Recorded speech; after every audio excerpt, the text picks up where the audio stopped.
Hello and welcome to the channel. This is gonna be a rough start. This is going to be the start of my reading journey in series by Brandon Sanderson, or the world of Brandon Sanderson, specifically the Cosmere world. And I'm starting with the Mistborn trilogy. I also got a new mic. This is a new mic that I have. This one is mountable on my Sony camera. I don't have to connect it to my laptop, so hopefully the audio here is good. I'm just testing this out. And yeah, I am reading The Final Empire by Brandon Sanderson, which is book 1 in the Mistborn trilogy, and a good start to the Cosmere, or the Cosmere universe that Brandon Sanderson has. I'm also sick, that's why I didn't really have a proper intro, but I just want to do a little introduction to the reading vlog that I'm gonna do, to the reading journey that I have with this book. I am currently 150 pages into this book, and I'm really loving it, even though it was really slow in the start. Like, I started reading the first 10 or 20 pages like literally a month ago, maybe 2, and I just recently picked it up last week, and I just want to read this all day. I love Kel.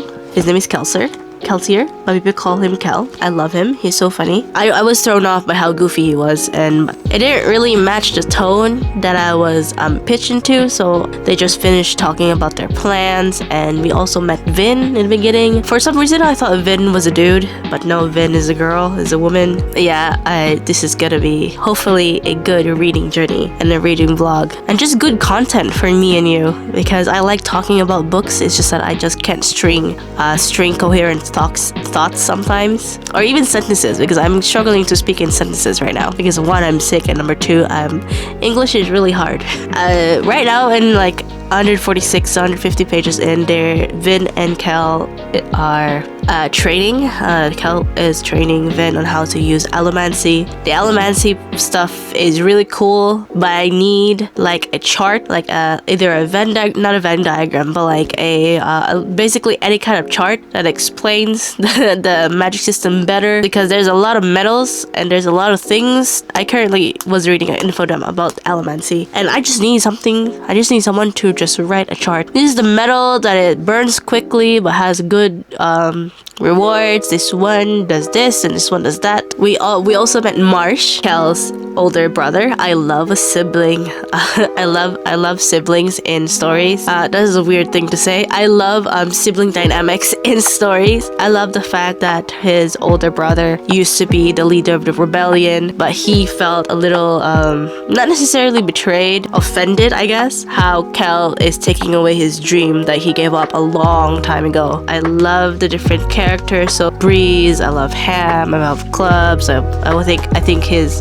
name was Yedin. I like how that there are different houses and like great families and stuff. So, and there's gonna be a house war.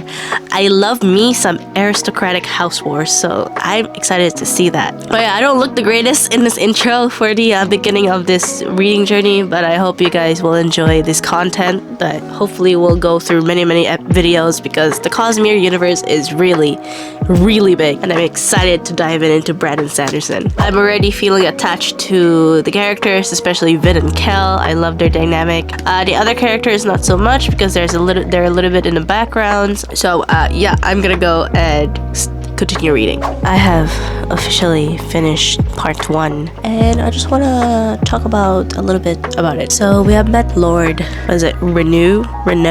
Yeah, Lord Renaud. Kelsier murdered and replaced it with an imposter. The way that they talked about it in the meeting with the crew and everything made it seem like that he did something more diabolical, more sinister. So far, the imposter is really nice. I don't know what he did in order to create this imposter that looks exactly like the original Lord Renaud.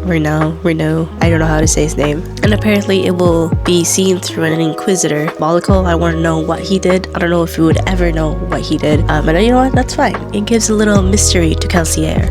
Vin finds it hard to trust people because it is engraved in her head by her, I think, older brother Reen. And I don't know if she talked about it, but the way that she asked Kelsier, I keep on calling him Kel, but like Kelsier, if his brother Marsh ever like beat up on him. I would assume that Reen beat up on Vin. I don't know if she ever talked about it, and even if I did, I probably didn't remember because I started this book a few weeks ago. Kelsier and Marsh are sons of a nobleman, and somehow their mother hid her ska lineage and heritage from the nobleman. I don't know how. I don't know if the ska is has a certain look to the ska, or if there's any kind of like marking on their body, like maybe different eyes or different ears, different body type, different, I don't know what markings, in order for the non-ska people to say, hey, that's a ska. Yeah, and we also found out that he managed to escape the pits, and the reason why he got into the pits in the first place was rumored to be that someone betrayed him. Speaking of betrayal, like Vin and Kels in a carriage were talking about trust and how Kelsier's crew is based on trust. Obviously, Vin didn't believe that. The amount of times that Kelsier talked about trust and how this book talks about trust and betrayal makes me think that one of the crew members or someone that we know would probably betray Kelsier, or maybe Kelsier would betray Vin. I have no idea. Although I don't think Kelsier would betray Vin, because people are saying that Kelsier basically adopted Vin. So I don't think that is the case. It could be some other crewmate within his crew that will betray him or Vin, or like do some shady business. Or maybe his brother, I don't know. They're gonna start the infiltration of high society, with Vin being like a distant cousin of Lord Renew. The original plan was that Vin was supposed to be the heir to Lord Renew's stuff, heritage, whatever. Obviously this is like older, not necessarily older times, but like based on older times, and this is like based on patriarchy. They cannot have a woman being an heir, and also it would create too much attention on Vin, which is the exact opposite of what they want, because they wanted Vin to infiltrate into high society. So therefore they just decided for Vin, being a distant but favorable cousin, being brought upon the high society, and Lord Renew would marry her off to high society in order to gain high status and stuff in society, or something like that. Something about politics. Yeah, so that is the first part.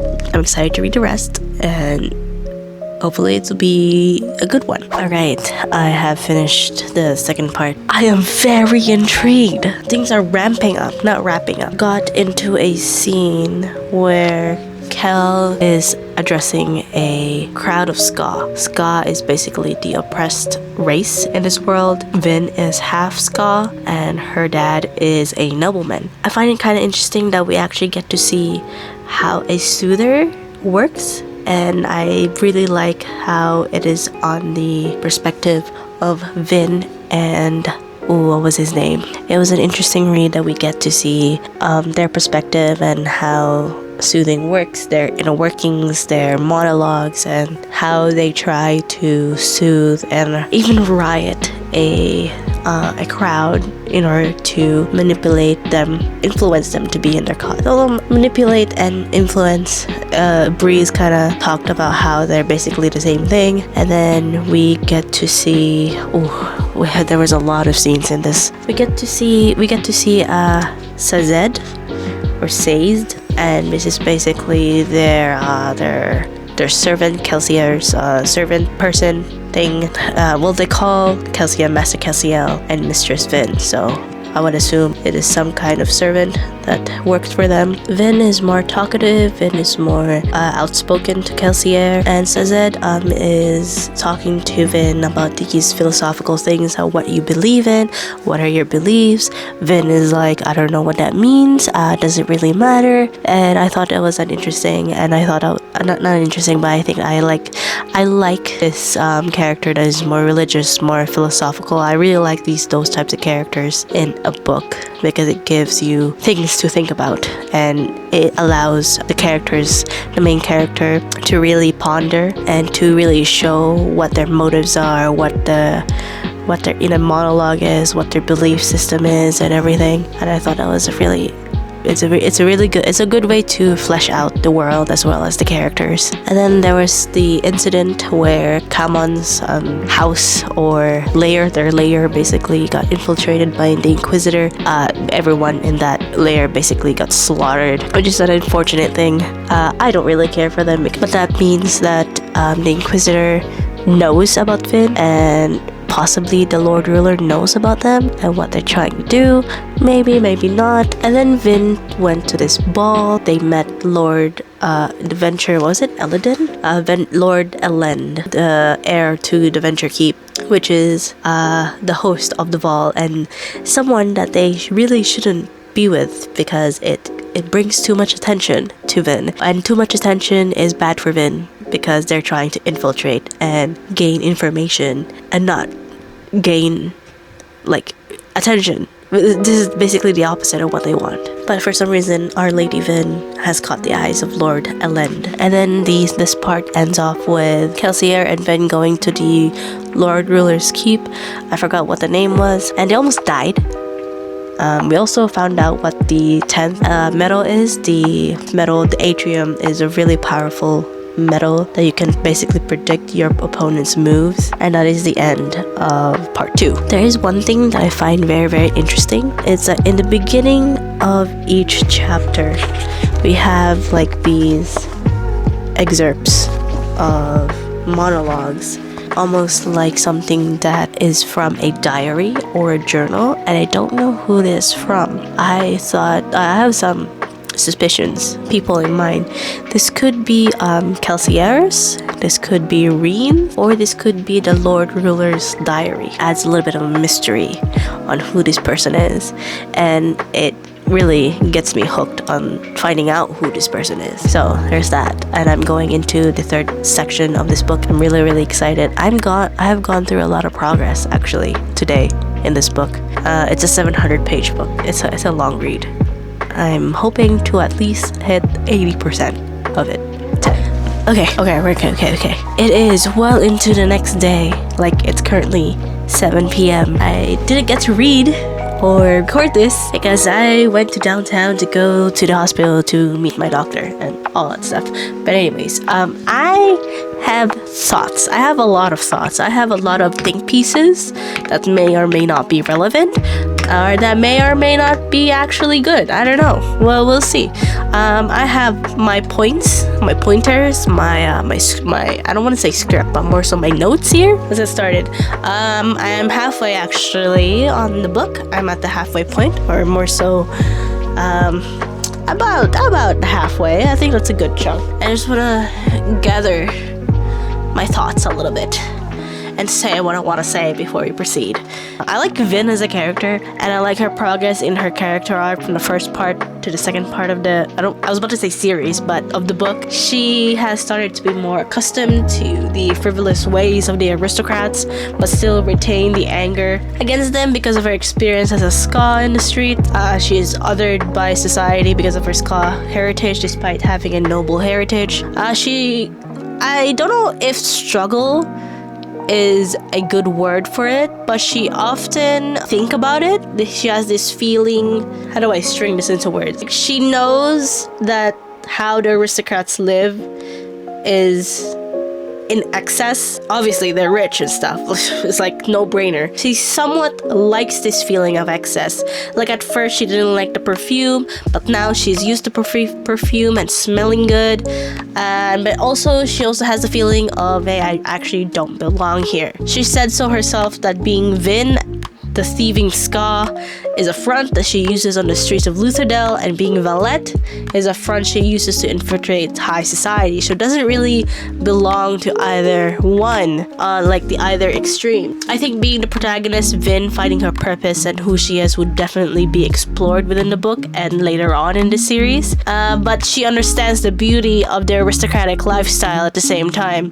So she has these two different fronts and understanding to both sides, so her hatred to the nobleman is not as extreme as Kelsier. I don't know if this is worth mentioning because it may be some overthinking, but Vin never, I don't know if Vin explicitly said, but since I think she mentioned that being Vin is like the thieving ska is a front. It gives me the impression that Vin never really truly belonged in the streets of Luthadel, nor in high society.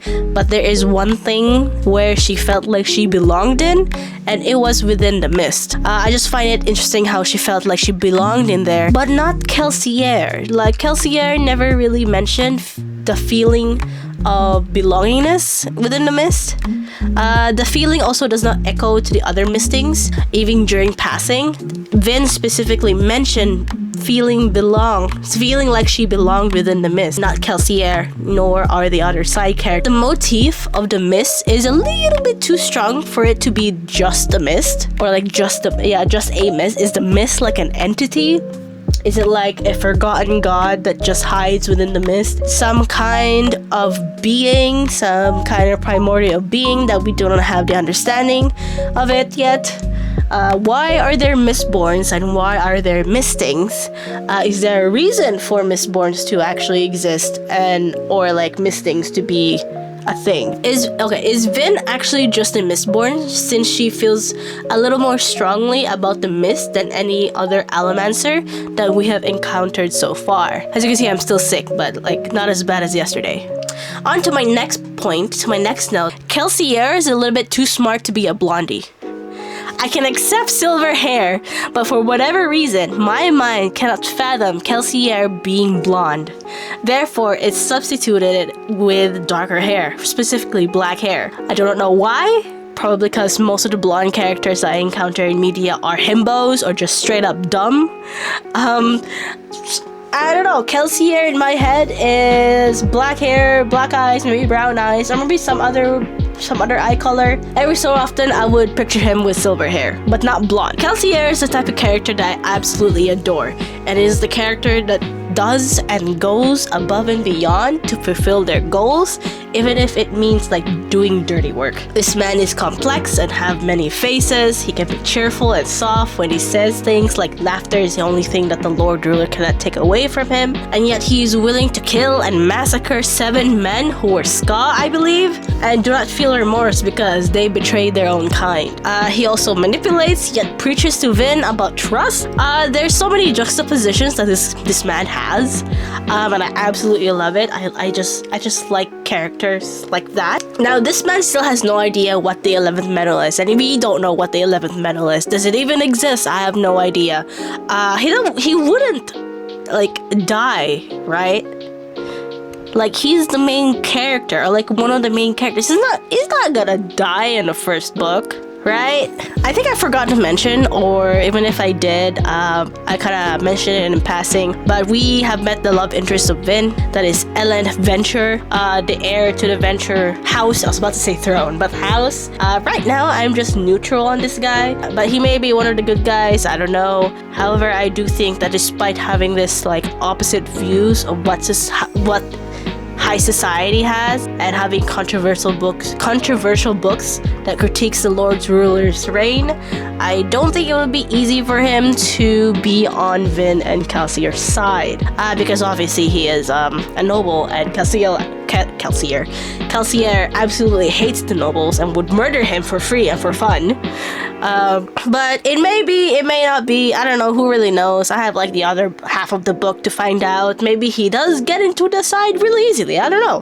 Because Kelsier has a soft spot for Vin, and Vin likes him. There is a chance where Ellen may betray Vin, maybe because he is naive, being a noble-born, or maybe he was influenced by the Soother, like the former his former fiance or whatever. I cannot remember her name. Or maybe he is smarter than I assumed that he is, because he is a love interest, and sometimes for some reason love interests are kind of sort of dumb. I do not know. I hope he turns out to be one of the good guys, but we'll see. Next point is Sazed. Sazed has becoming a far more intriguing character than he was first introduced. Him being a keeper and using allomancy, but not really allomancy, because he is from a different culture or clan. It's just something a little bit, the existence of Sazed itself, like the character, opens up to a far bigger world than we were initially introduced in the beginning, but he does so in subtly, like not a lot of info dumpings, which I love so much. His existence alone makes the world, like this world and this universe, more fuller, because he gives history without giving too much. I am really glad that I finally picked it up, because this has been in my TBR for many years now. So yeah, I'm gonna go back to reading. What is she doing? What is she doing, bro? I am on chapter... Which chapter am I in? I'm on chapter 23 of the Violet Empire, and Vin and Ham are having second thoughts about whatever that they're doing. Like, I know Ham is kind of mentioning, or like having this conversation with Kelsier to Kel, how the population of the Ska people are actually inferior, and how the nobles are actually meant to be the ruling class because they have allomancy, and the Ska generally or typically doesn't have any allomancy unless they have some noble aristocratic blood in them. It planted a little seed of doubt in Ham. I know he's more of a philosophical kind of guy, but I don't trust him anymore. And Vin, I keep on forgetting Vin is 16, turned 17. For whatever reason, I first thought of her as like early 20s, like at least 20 years old. No, this girl is a kid. She's a child. She's 17. I know it kind of made sense how she's more how impressionable she is, and how she gets swept up in all of this aristocratic nonsense and business and think differently about the nobles ever since she started like going to their balls and everything. But like, I didn't think it would happen this fast. Like, girl, what is happening? And then she started talking to Elend about all the Ska people that are supposed to be on her plantation, what Valette is, her persona, made friends with the Ska people, and they trusted her. And I'm like, why are you telling this man, this aristocratic man that you met only a couple times, about your secrets of the Ska? And she's like, I don't understand. Why are we doing this? Girl, why are we doing this? Why? This doesn't bode well for me. This doesn't seem right. I feel like this is gonna bite her in the ass. Don't want it. I don't trust Elend. I don't care how sympathetic he is to the Ska people. He's a nobleman. He is rich. He's the rich Vin. Didn't Kelsier told you that? The rich. Why are we doing this? Why are we doing this?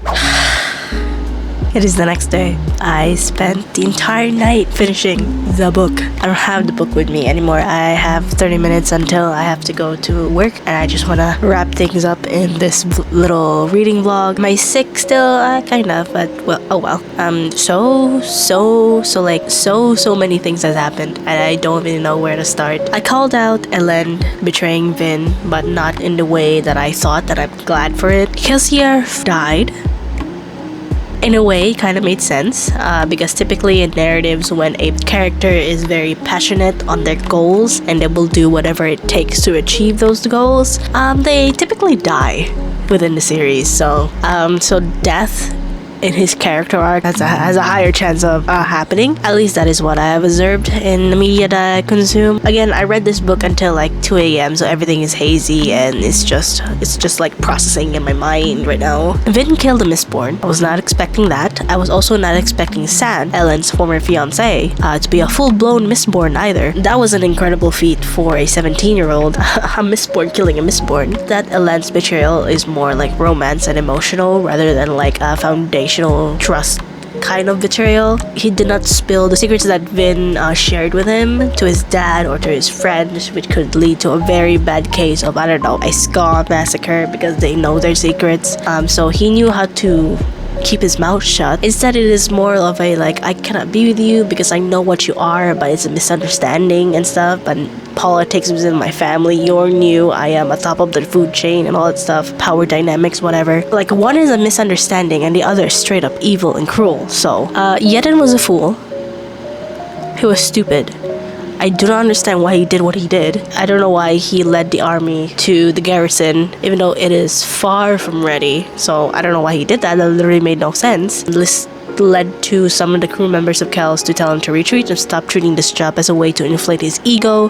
This kind of led to his like speech in the Mistborn, like the speech that I've heard many times when I was searching for the Mistborn, or like the first book of the Mistborn trilogy, and it was really good. That whole scene during the execution was so good. He was so emotional. He was so passionate. It also kind of made sense that he would have to die, because when him and Say talked about different religions and how belief in faith is a powerful thing, even in the midst of darkness, this constant talk of belief in faith somehow hinted that there needs to be something very big, something very drastic in the narrative in order for this god to believe in the cause. I was honestly so sad to see Marcius dying, and was so shocked actually that he was revived as the Inquisitor at the end, and I'm glad he snapped into his senses. He snapped rather quickly though into his senses, and I was expecting more of a struggle that would last for at least another book, but I'm glad that we didn't have to deal with that anymore. The plot twist about the Lord Ruler being the servant, Rashik, rather than the actual hero, I was shocked. I was dumbfounded. I was not expecting this. I also did not understand what the 11th medal was, but I finally understood. I was seeing into other people's past, and I thought it was really cool. And that's how we figured out that the Lord Ruler is a fake. It all made sense how he kept hunting all of these keepers, says his people, because he is one himself, and he is scared that he will be exposed and revealed that he is not the actual hero of ages that defeated the darkness. It made sense that the world has gone to shit because of this, because the person on the throne is not the right person. Very intrigued though on his last words, his "what I do for humanity." Vin at the end also noticed how he said "do" and not "did," so there's probably some big bag antagonists coming their way in the next few books. I truly believe that there's something in the mist. The mist is a being. The mist is an entity, a forgotten type of god, a primordial forgotten being, because it feels alive whenever Vin fight. And what makes Vin so powerful and good? What made her so special? This is just raw power. We also need to learn how Allomancy started, because they mentioned prior to the Ascension that Allomancy was never really a thing. So much has happened in the second half of the book, and things really ramped up in the last 150 pages. I could not put it down. I was awake until 2 a.m. reading this. There's so much going on. I don't think I've covered every single thing that happened in this book. I am excited to explore the universe of the Cosmere. I gave this book a 5 out of 5 stars because the feeling that I had, the rush of adrenaline and emotions I had after reading this book is the same feeling that I had with Babel. So yeah, this is my first reading vlog. It's not very good, I would say, because the setup is in my room. I don't like filming in my room because the lighting is really crap. Here we are. I read in my room, so we're gonna have to deal with the crap lighting. I'm hoping that this mic is also good, because this is also like a test vlog. I hope everything is good, and I hope you guys enjoy this reading vlog, the first ever installment of a reading vlog, and the first ever installment in diving into the Cosmere universe by Brandon Sanderson. I hope you guys enjoyed it. Leave a like, comment. You can also recommend some books that are similar to Mistborn or similar to Brandon Sanderson world, and I'll see you in the next one. Bye!